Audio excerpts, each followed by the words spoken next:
Hello, everybody. This is Robin Kasznia. You may know me as your favorite fiction podcast's fun artist and now an amateur interviewer, apparently.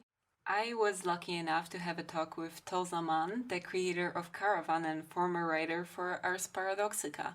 Now, when I say amateur interviewer, I mean amateur, but do bear with me till the end, because we discussed some really fun and insightful stuff, which you're gonna want to hear if you're a fan of Tau's. Finally, a reminder before we begin. Caravan is made for adult audiences only, and we brief through some not exactly safe for work themes here as well. Keep that in mind going forward, and enjoy!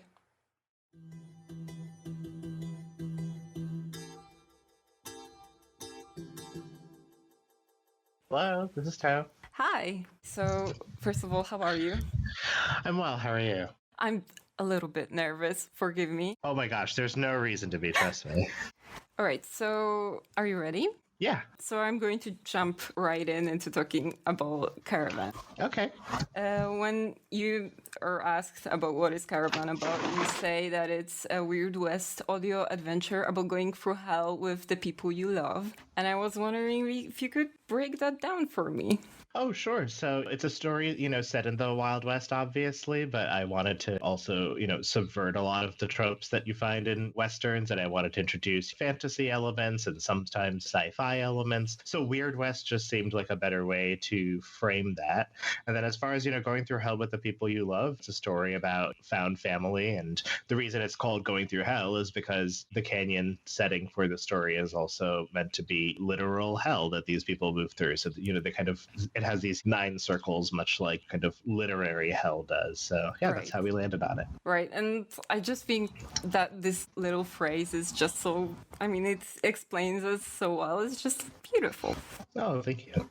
Okay, so in the past interviews, you mentioned that when you were starting out writing Caravan, it was supposed to be a novel. Why did you settle on an audio form? That's a great question. So I was working on this novel for almost a decade and trying to publish it as a story that way. And then the more I worked on it, I just really didn't feel like the story came to life just through the prose of it. I feel like people could really enjoy the story more if they had a better sense of who the characters were. And sometimes that, comes across through voice better than sound, or, comes across through voice better than text. And doing it through an audio medium lets us, add sound effects and music and, makes the story much more cinematic. So it really just seemed like the right medium to tell the story in. Great answer. So you're the creator, writer, director, producer, and a voice actor for the Caravan. And tell me, how do you juggle all that at once? The honest answer is probably not healthily. I really just, I wish I could say that, that there was this great system for, setting work-life balance and compartmentalizing things and doing them on a very consistent schedule. But the truth is, I think it maybe just does come at the cost of like personal sleep and health. And those are costs I'm willing to pay to tell the story.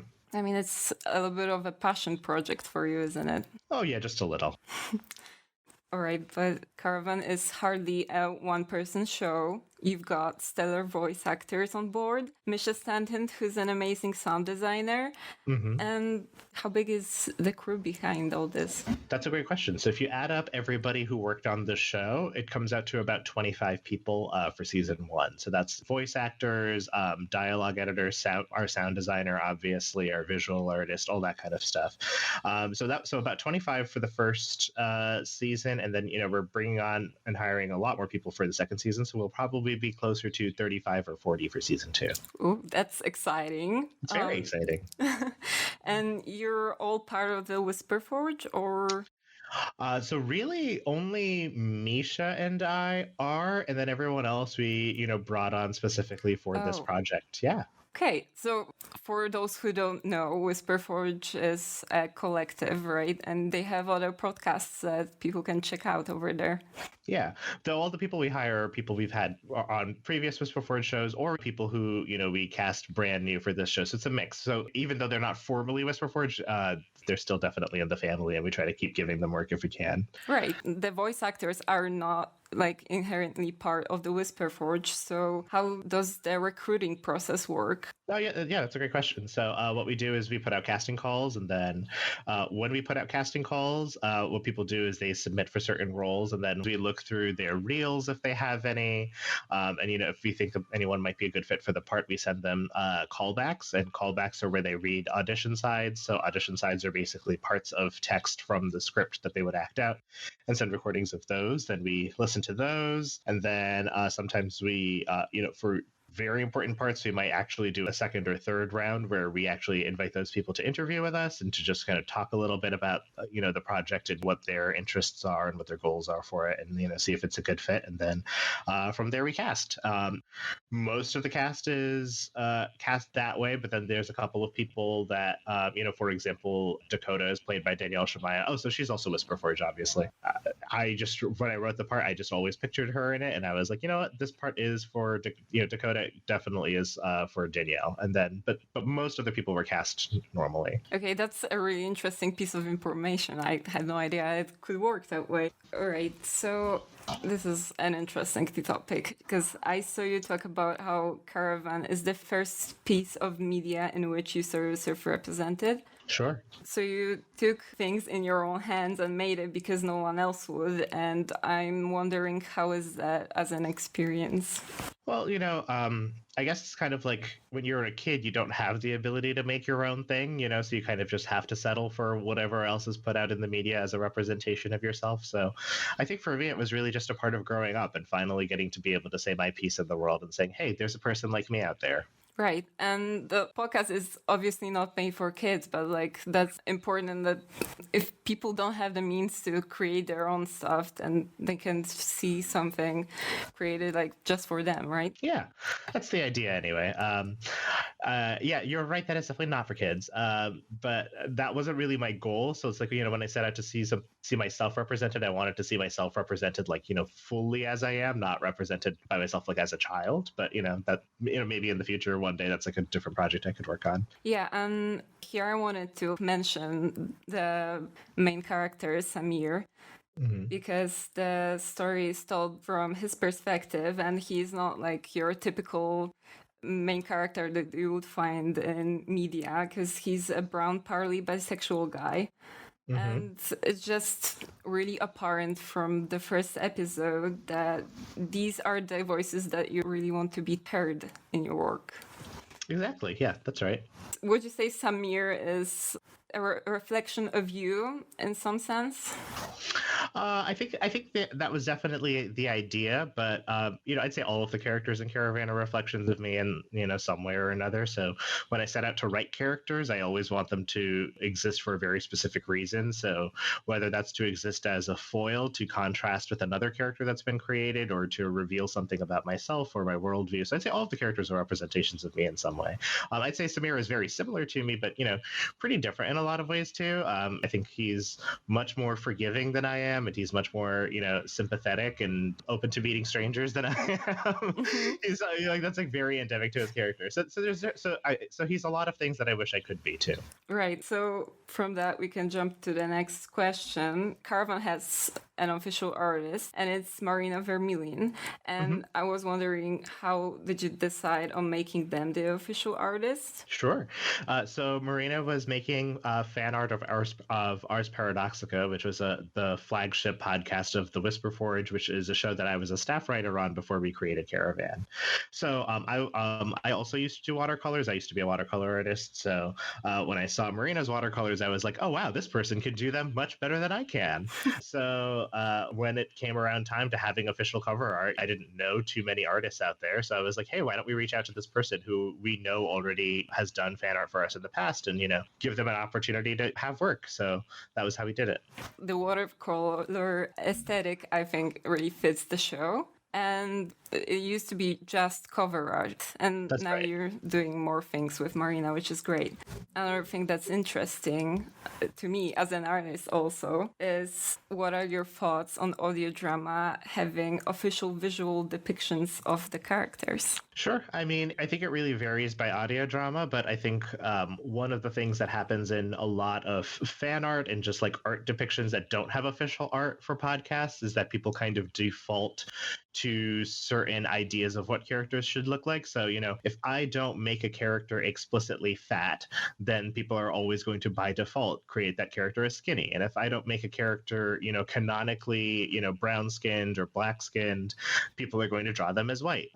So really, for me, canonizing official, visual descriptions of characters was a way for me to really reaffirm these characters' identities and make sure that they stay intact. Right. And as a person who's a little bit in the fandom space, I have definitely noticed that. So, I wanted to touch on the fact that it's important to the characters in Caravan, especially because Samir is like, the way he looks and his experience is part of his character. And when he begins his story, he has that experience, right? Right. And that's just, well, it's integral pretty much. Right. I would agree with that. All right, so let's jump to the next thing, which is also very interesting, and it's erotica in audio drama. You can correct me if I'm wrong, but I haven't seen much of it, and it feels to me like a bit of an unexplored territory. Sure. And I wanted to ask, why is there so little of it? I think there's so little of it because it's very hard to do, number one. I think, when we think of erotica, we kind of consume it through two things, right? We consume it through text, so reading erotica, or we consume it through visuals, right? Like watching movies or videos or seeing it on TV. And audio is really neither of those things, right? So when people have to rely only on sound, it kind of requires being able to evoke all of those other senses through a very restricted medium. So on one hand, I think it's very hard to do. On the other, I think it's not something people think about doing very often. So for me, when I was creating Caravan, it was important to not just create a story that's, just erotic for fun, but, also is very much tied to the story. And, every kind of erotic like situation or sensibility that comes up in the story happens for like very specific character reasons. So you'd have to be able to kind of justify it, or at least I do. So that was, I could really only kind of speak to why I did, but I think just like how difficult it is, and also that it's not necessarily very profitable or popular. But neither of those things are ever incentives for me to storytell. Right. And even I just re-listened the whole thing, obviously, before the interview. And even one character mentions that just the audio of smooching is making her uncomfortable. And I thought that was really funny because many people have a problem with that, it turns out. Yeah. A lot of people don't like it. And, I understand. People say audio is a really intimate medium. So it's like you have to be really sparing and really thoughtful with what sounds you put in because everybody's hearing all of it. Right. I mean, a lot of people might be uncomfortable, but it definitely doesn't mean that it shouldn't exist. Like, there should be a variety of stuff, right? For sure. Yeah. The next topic, which is very interesting to many people, it turns out, because I let myself ask on Instagram what people would like to ask, and some people, some people would like to know about the musical episode or season that you mentioned. Yeah. What do you want to know about it? Basically, people want to know if they can still expect it. So I will say that I 100% intend to do that. I will say I think it is, I know it is extremely difficult to do and extremely expensive to do, more than I think most people realize. So we did the numbers for how much it would cost to make a musical episode, and it costs about $10,000 to make a musical episode. So $10,000 US. And so to give you an example of how much, it cost about $1,500 to produce season 1. So nearly 7 to 8 times that cost for a single episode. So it's something I definitely want to do. I think if people still want that to happen. I hope they continue to spread the good word about the show and give to the show if they can, because that's the only way we can fund that. The other thing I will say is, for me, music is very, very important to the show. I think for reasons that will become clearer as the show goes on, music is not just a thing in the background, but music actually has a very important place in the story. And so, even if there isn't a single musical episode, I think people will see that there will be musical elements in more and more episodes going on as just kind of more of a regular thing, even if the formal musical episode might be a little bit further off. Right, and now I'm intrigued. Okay. Yeah. I just really hope you're going to get to do that. I very much hope so too. It's really, let me tell you, everybody wants to do it. We're all interested in doing it. I already know what would happen in it and what people would be singing about. It's just a cost factor at this point. Okay, so I prepared a few fun questions. So this is the rapid fire round. Okay. Favorite episode of season 1? Probably episode 9 with Carlisle. Great answer. I would probably say mine was, I don't want to say episode 8, but I have re-listened to it so many times. Oh, I'm glad you like it. I think people who know will know why. Yeah, most people tell me that's their favorite, and I totally understand why. It was definitely, I was definitely blushing the entire time directing it, but it was very fun. Okay, next question. Hardest episode to make? Oh, that's a great question. I would say probably the finale. And the reason for that is because it has every cast member from the entire show in it. And also they're all in one scene at the same time. So there are 15 characters, and in audio, you have to make 15 characters sound all different from each other. So it was really a test of, over the course of this show that I've been making, did I make these characters' voices distinct enough that people could be able to tell all 15 of them apart at the same time? So that was that was really challenging for me as a writer to have accomplished that. And then it was also very challenging, I think, for the voice actors to all make sure that they were all standing out in their own way, but also all, blending into each other in a way that that energy was still there and it felt very fluid. It was also very, challenging to edit, of course. And then the music for it is some of my absolute favorite. Misha did an insane amount of sound design for it. And it's also our longest episode by far, more than twice or even 3 times the length of other episodes. So yeah, definitely the finale was the hardest. And that episode is obviously epic, but I never really thought about all the stuff that goes in it. And the fact that I didn't get confused about what's going on once is really impressive. Oh, that's great. I'm happy. Yeah, I was really worried about that. Well, you don't have to be. All right, next is you're stuck on a desert island. Which character do you take with you and why? Virgil, absolutely. Because he can make and do anything. Right. That wasn't a great question because... Well, who would yours be? Oh my God. Well, now that you say Virgil, that's the best answer there could be. Well, you should go with who you would want, not necessarily who would be the most useful. Who I would want. I mean, my first thought when I was writing the question was Carlisle, because he's obviously very resilient. Yeah, and he's an Eagle Scout, which is like a survivalist of sorts. Yeah, so that's a great answer. Thank you. Okay, next question is my favorite, and it's which character has the most vanilla vibe and which one is the kinkiest? Oh, that's very funny. I'd have to think about that. I think maybe I know that there are some characters who are canonically asexual, so I would say they would probably be the best fit for vanilla, but we haven't necessarily revealed who those characters are yet, so I don't want to give that away. Kinkiest, probably Virgil. Yeah, he's pretty twisted. I was expecting that. Yeah. Also, I thought you might say Asmodeus. Oh, that's a really great answer. Yeah. Because he's the demon lord of lust. I think it will be very interesting to see how Virgil could possibly surpass him.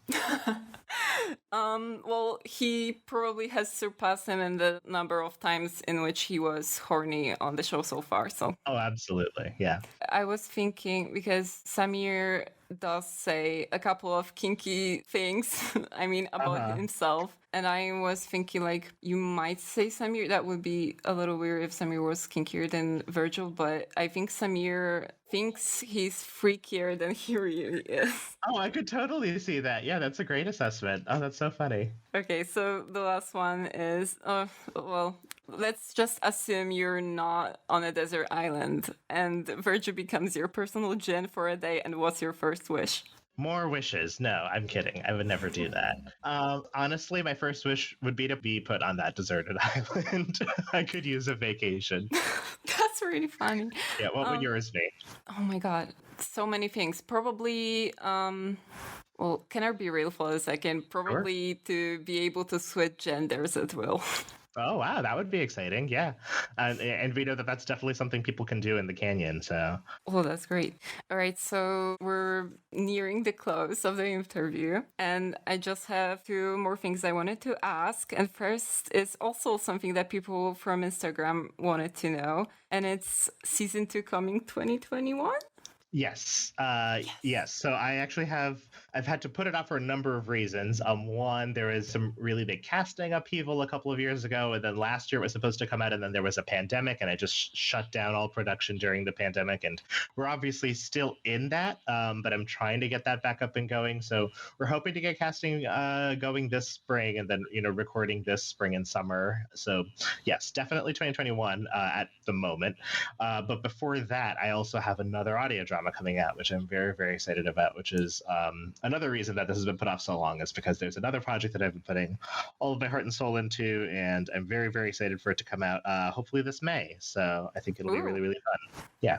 That's way closer than I thought it would be. And that was the last question that I had prepared is, can you tell us anything about it except of when is it coming out?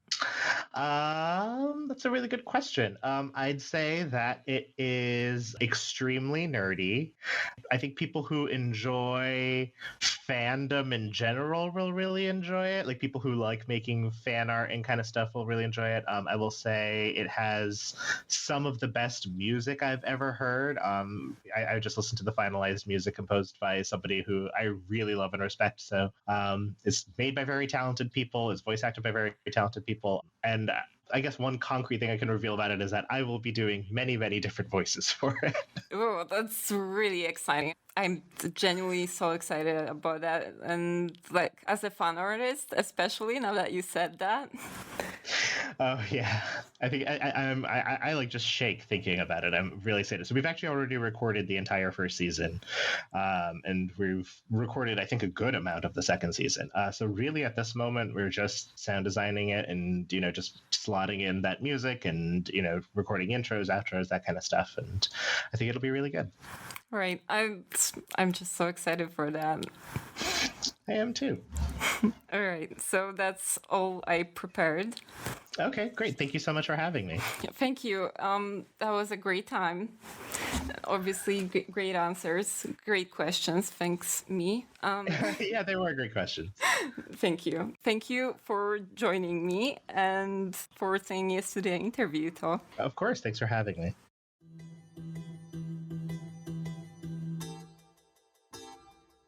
Remember to check out Caravan at whisperforge.org/caravan or wherever you get your podcasts. Follow them on social media at Caravan Radio and my guest Tau at Tau Zaman on Twitter for updates on the upcoming projects. While we're here, you can also follow me at Robin Kasznia on social media and see the fan art I make for Caravan and your other favorite podcasts. Thank you for listening.